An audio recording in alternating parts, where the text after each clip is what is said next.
हाल ही में हुए विधानसभा चुनावों में भाजपा ने हिंदी पट्टी के 3 राज्यों राजस्थान, मध्य प्रदेश और छत्तीसगढ़ में बड़ी जीत के साथ ही तीनों राज्यों में सरकार भी बना ली है। 2024 के लोकसभा चुनाव का सेमीफाइनल माने जा रहे इन चुनावों के नतीजे पक्ष में आए तो भाजपा ने चौंकाते हुए न सिर्फ नए चेहरों को सरकार की कमान सौंपी, बल्कि सरकार के गठन में पार्टी की नई सोशल इंजीनियरिंग की भी झलक देखने को मिल रही है। राजस्थान से छत्तीसगढ़ तक सरकार में सीएम के साथ दो डिप्टी सीएम भी बनाए गए हैं। विधानसभा स्पीकर का नाम का ऐलान हो गया। सीएम से स्पीकर तक जातीय समीकरण को ध्यान में रखते हुए पार्टी ने अलग अलग जाति वर्ग से आने वाले 12 चेहरों के सारे भाजपा ने हिंदी पट्टी के राज्यों को राजनीतिक गणित साधने के लिए रणनीतिक बिसात बिछा दी है। यानी इन 12 चेहरों के जरिए पीएम मोदी और पार्टी की रणनीति 2024 के लोकसभा चुनाव को लेकर हिंदी बेल्ट को साधने की है। यहाँ बात करें तो मध्य प्रदेश में मोहन यादव और छत्तीसगढ़ में विष्णुदेव साय ने मुख्यमंत्री पद शपथ ले ली है। मोहन उत्तर भारत के प्रभावशाली ओबीसी यादव जाति से हैं, वहीं विष्णुदेव साय दिग्गज आदिवासी चेहरा। मध्य प्रदेश में ओबीसी सीएम के साथ एक ब्राह्मण चेहरे राजेंद्र शुक्ला और एक दलित नेता जगदीश देवड़ा को डिप्टी सीएम बनाया गया है। नरेंद्र सिंह तोमर विधानसभा के स्पीकर होंगे, जो राजपूत जाति से आते हैं। यानी मध्य प्रदेश में सरकार के जरिए भाजपा ने ओबीसी, ब्राह्मण, राजपूत और दलित वोट का अम्ब्रेला तैयार करने की कवायद की है।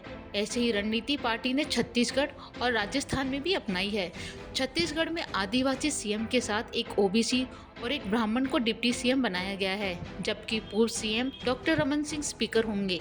डॉक्टर रमन भी ठाकुर नेता हैं।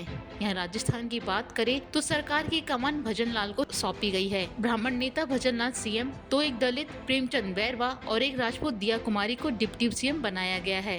भाजपा ने तीनों राज्यों में सीएम से लेकर डिप्टी सीएम और स्पीकर तक जिन 12 नेताओं पर दाव लगाया है, उनमें से ज्यादातर जमीन से जुड़े लोग हैं और संगठन में लंबे समय से काम कर रहे हैं। यानी भाजपा ने जमीन से जुड़े नेताओं को तहरीर दी है।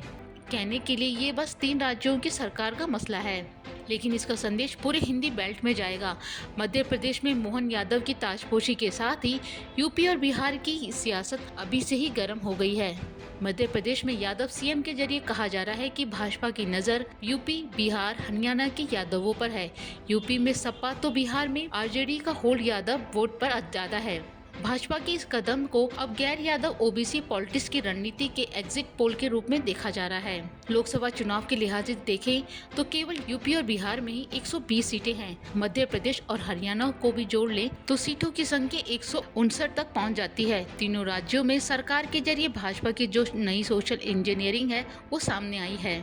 वोट के लिहाज से देखें तो विष्णुदेव साय सीएम छत्तीसगढ़ से बनाए गए हैं, लेकिन उनके जरिए नजर झारखंड, उड़ीसा, आंध्र प्रदेश और पूर्वोत्तर के आदिवासी वोट पर भी है। छत्तीसगढ़ में लोकसभा की 11 सीटें हैं और सूबे में ही आदिवासियों की आबादी 34% है। ओबीसी वर्ग से डिप्टी सीएम बनाए गए अरुण साहब साहू समाज से आते हैं, जिनकी आबादी सूबे में करीब 12% होने का अनुमान है। छत्तीसगढ़ में करीब 6% ब्राह्मण आबादी है और करीब 3% राजपूत। 4 पदों के जरिए भाजपा ने सूबे की करीब 55% आबादी को प्रतिनिधित्व दे दिया है।